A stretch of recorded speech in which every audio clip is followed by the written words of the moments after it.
Hello everyone, class 12th, topic is SN1 mechanism in nucleophilic substitution reaction of haloalkane. In previous video, we have understood haloalkanes are able to show nucleophilic substitution reactions. Those nucleophilic substitution reaction can happen by two mechanisms, SN1 and SN2. In this video, we will understand SN1 mechanism. SN1 means substitution nucleophilic, and 1 is representing unimolecular, means one molecule.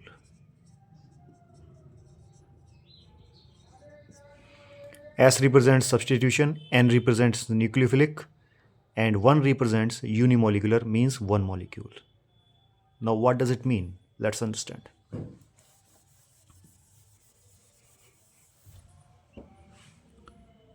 We know for substitution Rx, suppose here we have nucleophile and nucleophile is replacing X like this.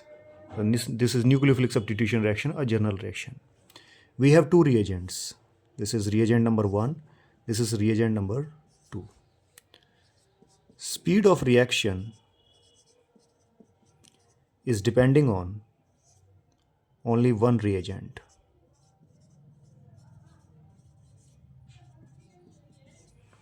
Concentration of one reagent. Who is that? It is Rx. Two reagents are reacting, but overall speed of the reaction is depending on concentration of Rx, not on nucleophile. That 1 is representing this. Speed of reaction is depending on one reagent, SN1. Substitution nucleophilic, 1 represents unimolecular because speed of reaction is decided by one reagent, not by two. Let's understand.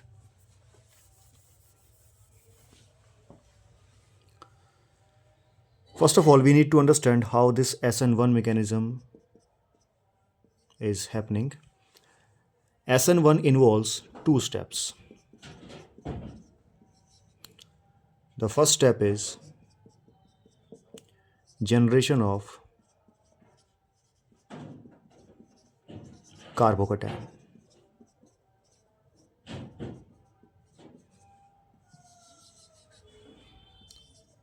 Firstly, that Rx, due to higher electronegativity, X will break bond from R and both electrons will shift toward X. R itself will generate a vacant orbital and a positive charge, and X will eliminate out with a negative charge. Now this is carbocation. We know what R is representing, hydrocarbon chain which contains hydrogen and carbon. It will be a carbocation.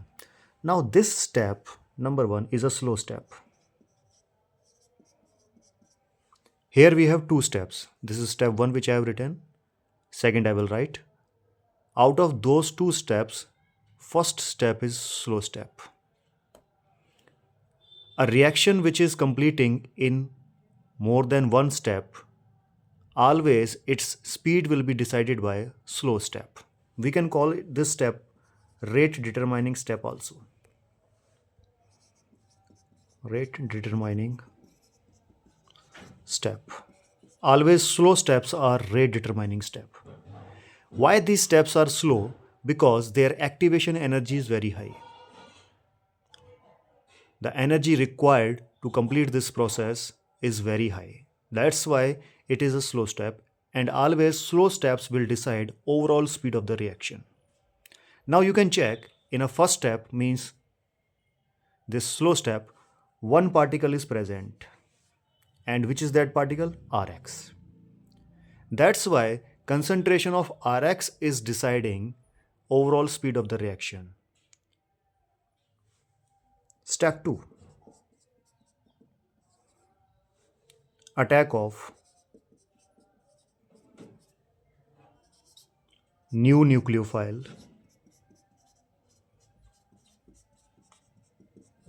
on carbocation. Now what will happen? This carbocation was generated. It will be attacked by incoming nucleophile. We know nucleophiles are those which provide lone pair. So through lone pair, it will make dative bond with it, and final product will be generated. And this X will be balanced by positive particle which will come with nucleophile. So this is SN1 mechanism. And this step will be fast. So it is not going to decide the speed of the reaction. Speed of the reaction will be decided by only this step, and in this step only one particle is included, Rx. That's why the name is SN1. 1 is representing presence of one reagent in rate determining step.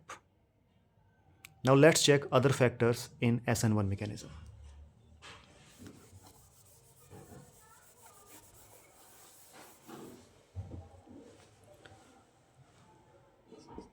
Factors which are affecting SN1 mechanism.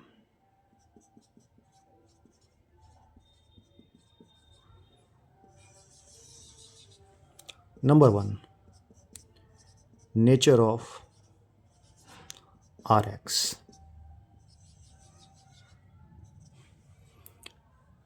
We know SN1 mechanism involves generation of carbocation. So if we have benzyl haloalkane,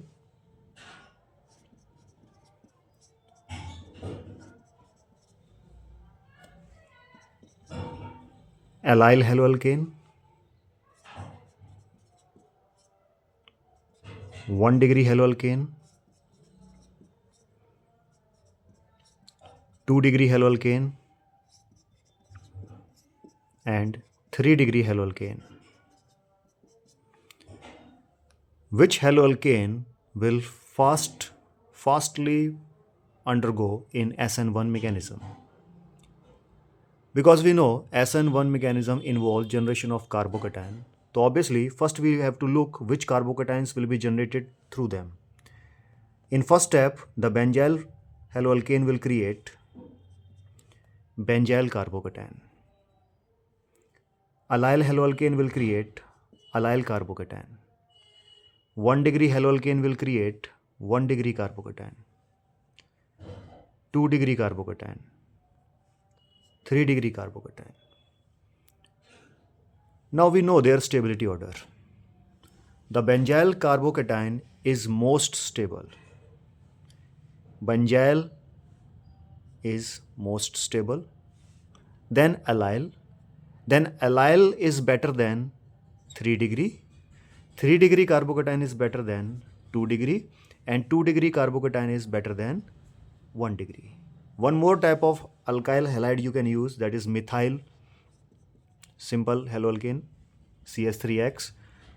After removal of X, methyl carbocation will generate there in the mechanism, which is least stable. So the reactivity order will be this. If benzyl haloalkane we have, it will be mostly reactive toward SN1 mechanism, followed by allyls, then 3 degree, 2 degree, 1 degree, and finally methyl. Methyl haloalkanes will be least reactive through SN1 mechanism. Another factor which decide SN1, nature of leaving group, means X. We know in this mechanism what is happening in very first step. X is getting released out and carbocation is generated. Now Rx are of 4 type: Rf, RCl, RBr, and Ri. Many a time we have discussed that which halogen can break bond very easily. It is this. Between R and I, the bond length is very long as compared to other. So this bond is weakest bond. It can break very easily, and generation of carbocation and I negative will leave this haloalkane very easily. So if I talk about leaving group order, so which halide is best leaving group? I negative, followed by Br negative, then Cl negative, then F negative. So Ri will show SN1 quickly as compared to RBr. RBr is fast in SN1 as compared to RCl, and RF will be the least reactive in SN1 mechanism. If we are talking about same type of alkane but different type of halogens. Next factor, polarity of solvent.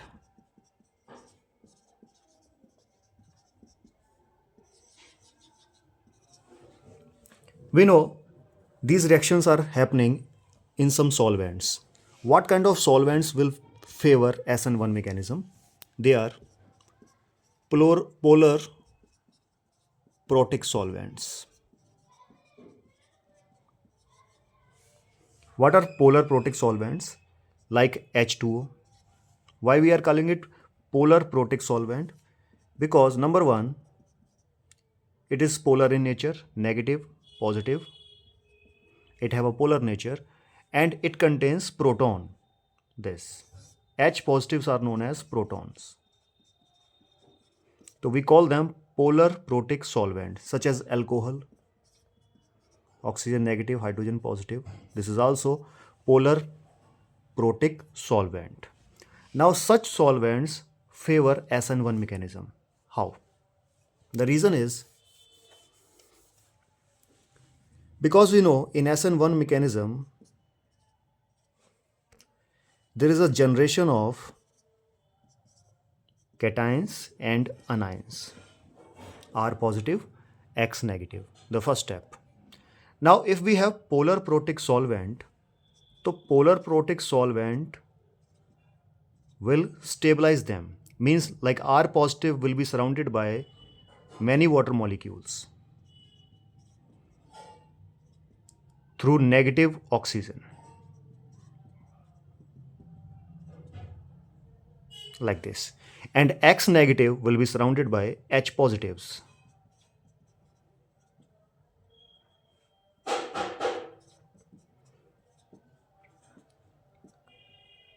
Which we call solvation of ions. Whenever we have a solvation of ion, solvation energy is released out.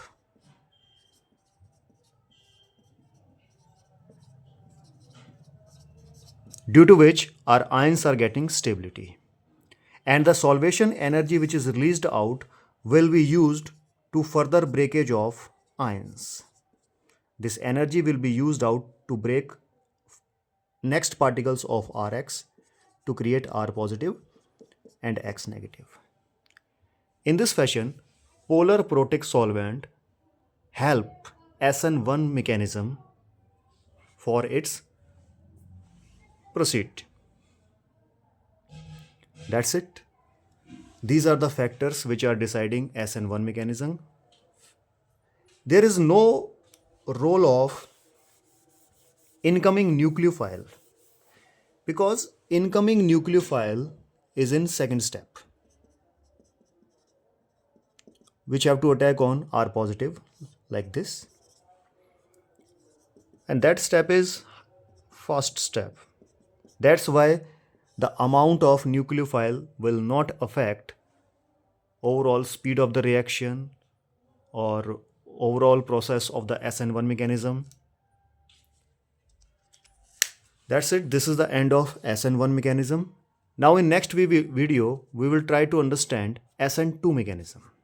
Thank you very much.